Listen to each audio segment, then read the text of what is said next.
Hello everyone, welcome back to my channel. So today's topic has been recommended by one of my subscribers, Luigi Ross, so thank you very much, Luigi. And I just want to give a quick shout out to one of my very dear friends, my sister from another mister, Priya. If you're watching, Priya, hi, hello. I hope your mom's feeling better, and I love you to bits and pieces. So today's topic is communication during social isolation versus in person. So I believe that this topic was probably recommended given the current pandemic situation and how people have been communicating with, social distancing. So I'm going to start this topic by talking about, I guess, two kind of categories that people kind of get put into, introverts versus extroverts. So obviously introverts, I wouldn't say introverts don't like interacting with people at all. Obviously they do. But I think it's more of a matter of energy. Like I think if they stay around social situations for too long or have to talk to people for too long, it drains them, and so they would rather prefer to kind of just be alone for some time. Like they need kind of their space and to be alone. And then extroverts, obviously, their energy is like they thrive off of, being around people. They thrive off of other people's energy. They thrive off of those kinds of interactions. And they want more of that. I feel like for them, being alone kind of drains their energy, actually. So I feel like with introverts, if they're around people for too long, they feel drained of energy. And then with extroverts, if they are, not around people for too long, then they feel drained of energy. But either way, whether you're an introvert or an extrovert or somewhere in between, at some point we all need human interaction in some way, shape, or form to be able to, develop as humans and to be human, I feel like. So with today's topic, I have some articles that I will link down in the description below if you guys want to check them out more. But there was one article called The Effects of Solitary Confinement on the Brain, written by Dr. Elena Blanco Suarez. So she talks about the difference between loneliness and aloneness, which actually this was a video topic that I had discussed in one of my earlier videos, being alone versus being lonely. So if you guys want to check that out, you can definitely check it out. But I definitely agree with this statement that she made, that there is a difference between loneliness and aloneness. So she says that loneliness is imposing social isolation. So basically when you're put in a situation, not necessarily that you want, but you just aren't around people and you feel very isolated. Whereas aloneness is a conscious decision that someone takes to be alone. It doesn't mean that they don't feel fulfilled or they aren't, or that they are sad. It just means that they're happy physically just being alone. So social isolation has been shown to cause changes in the brain that can lead to depression and mood disorders, some effects of which can be reversed if the person going through social isolation is reintroduced back into the environment of social interactions. However, obviously some of these effects can be permanent.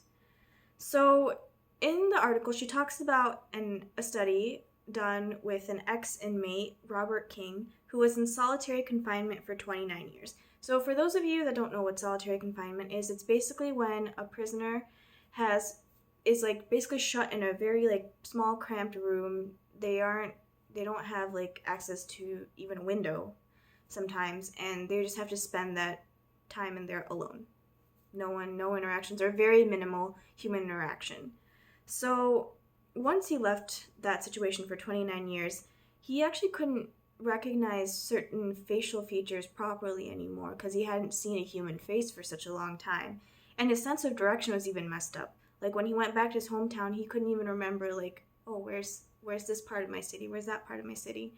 Things that we would automatically, is kind of like autopilot for us, just like when we drive a car, whether we're going to work, when we've gotten used to that path for such a long time, it kind of just becomes automatically wired in our brain that, okay, we're just here. Sometimes we can even have this phenomenon where we're like, how did I even get to work? And it's just because we're so used to driving that route that it just becomes an automatic kind of response that we do. And so she also focuses on two areas of the brain, the hippocampus versus the amygdala, and how they can be affected by solitary confinement. So the hippocampus is basically an area of your brain for learning, memory, and spatial awareness. So in extreme social isolation cases, it has been found that loss of this area's plasticity has caused, prisoners to not be able to have those memories or that spatial awareness. So plasticity is basically a concept where your brain will adapt, different parts of your brain will adapt to different situations and allow yourself to make more connections through neurons in your brain. So you form those memories, you form that learning ability. But it has been shown in extreme social isolation that that ability to do so definitely decreases, and it was definitely shown in Robert King's case. And then the amygdala basically mediates fear and anxiety. So that area of the brain is in charge of that. And this activity has been shown to increase in extreme social isolation. So people will feel more anxious and they will have a lot more irrational fears. And along with limited human interaction, solitary confinement also contributes to sensory deprivation. So like I said, sometimes these prisoners don't have any windows in their cells, and sometimes they don't even have a way to exercise. Even though some prison systems will say, okay, they get an hour to go outside and exercise every day, sometimes that isn't reinforced because the system is so busy or the schedule is so busy, and that's not a priority on their minds. So, in general, when you have sensory deprivation like that, and you can't see the sun, it messes with your biological clock called the circadian rhythm, which basically regulates how you sleep, and it's very important in regulating how you sleep and your sleep cycle. So when things like that get affected, it has been shown that when you don't sleep properly, you are more prone to things like anxiety and depression. And so, obviously, when your circadian rhythm is messed up with, when you aren't able to see sunlight, then that could also be another factor that causes increased fear and anxiety in prisoners of solitary confinement. So, in general, I feel like psychologists have seen confinement as a form of torture, and they definitely think that legislation should take steps to humanize it more and not affect the prisoners in such a way that when they are released, they completely lose themselves. The next study I will be referring is Dr. Harry Harlow's study. So he basically did a study where he used isolation and maternal deprivation to show the impact of contact comfort on primate development. So what he did was he actually used monkeys as his subjects, and in one part of his experiment, he had a wire mother and a surrogate mother. So this wire mother was basically made out of wire, and she had food for these baby monkeys. And then the cloth surrogate mother, she didn't have any food for the monkeys, but she was just made out of cloth and she felt very soft. And so through the study, he found that the baby monkeys just went to the wire mother for food, but once they got their food and once they were nourished, they spent most of their time around the cloth mother, and they stuck to her, they stayed with her, they clung to her, and it was just that feeling of having a touch, that motherly touch that they were really craving. So I feel like he concluded from this that we need human interaction and we need human senses to develop. Like, we need to interact with other humans, we need to talk to them, we need to see them, we need to have that face-to-face interaction in order to be able to develop properly. And so after reading these articles and kind of looking at my personal experiences with communication and interactions with people, I would say that definitely in-person interaction is better. I think it's what we need, and it definitely helps us grow as people. But obviously, in this current pandemic situation, it's not recommended with, social distancing. So what do we do? Well, I think first of all, I would say, as cliche as it might sound, before you go off and worry about, oh, how am I going to interact with people, just kind of appreciate the fact of being able to sense. Like, as simple as it sounds, open a window or open your blinds, feel the sunlight, feel the sun, open your windows a little bit, feel the breeze come in. Obviously, like, have the proper, like, protective screen on your window so you don't let too many particles in. But just do that, or cook or bake, sense the smell that you get from that, or the taste that you get from eating your food. And actually, like, as crazy as this might sound, like, take the time to actually sit down and, like, enjoy your food. Like, chew your food, savor the taste, just really spend time with all your senses. And I feel like this is something that a lot of us don't usually do with our hectic lives. We're kind of just like, oh, I need to eat lunch quickly so I can get back to work or get back to school or something. But I think kind of take this opportunity to slow down a little bit and really sense the world around you and appreciate that. And then after that, we do have, a lot of privileges. Like, we can call someone, we can video chat with someone. So definitely do that. And even though you can't physically be there, it's better to have something than nothing. So definitely reach out to a friend who you've been meaning to reach out to for the longest time, but just both of you haven't gotten around to it.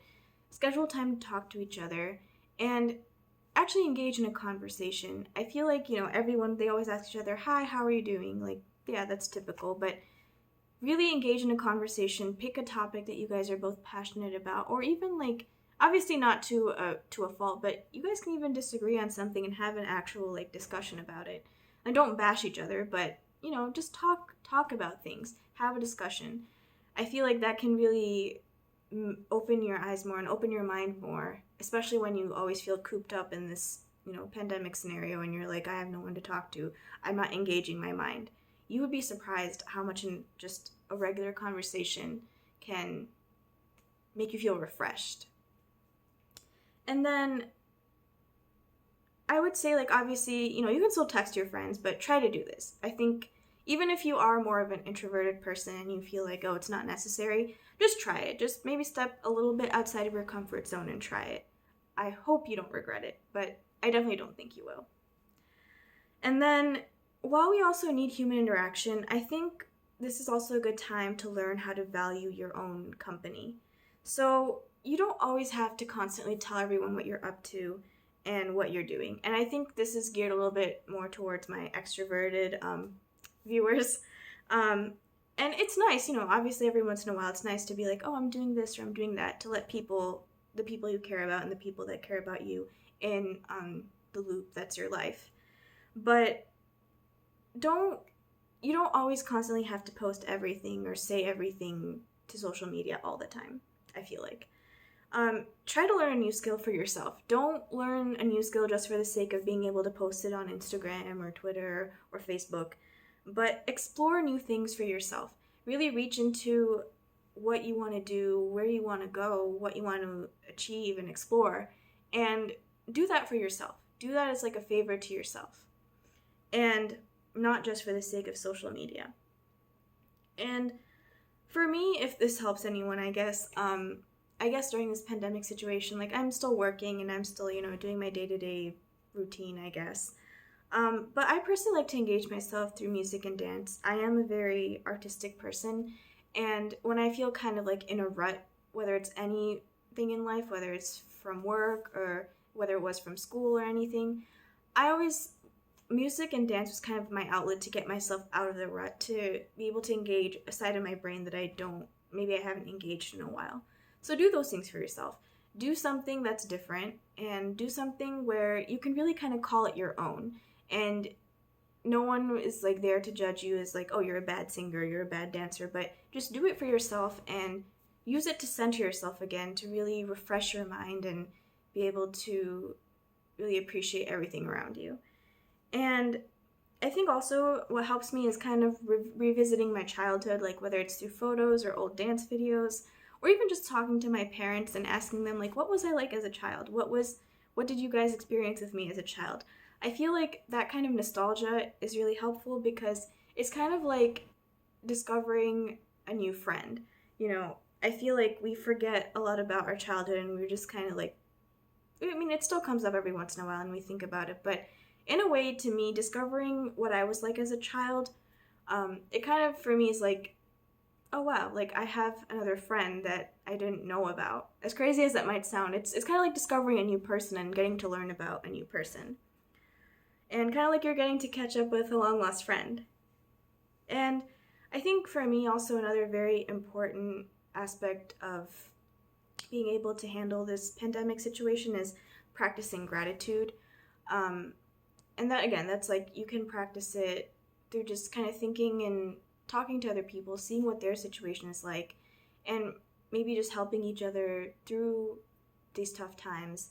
And also remembering that, in the past, there have been terrible, terrible events that have happened, wars, famines, things like that, and people didn't have a lot of the technology that we do today to be able to talk to our loved ones. They would have to go months, years without seeing them, maybe just through letters, or maybe not even letters, just a hope that maybe they would come back someday. So remember that, keep that in mind, and realize that, you know, just be grateful that it's not in a situation where it is that bad and you do have the means, even though you don't have the means to physically see someone, at least you have the means to reach out to them in a much more convenient way than was possible many, many years ago.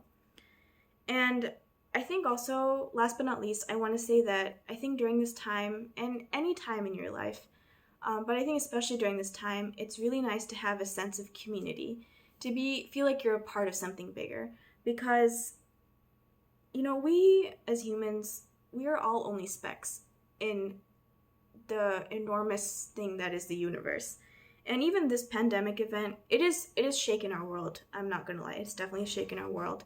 But this is also a speck in the relative history that has been the universe, all the events that have been the universe.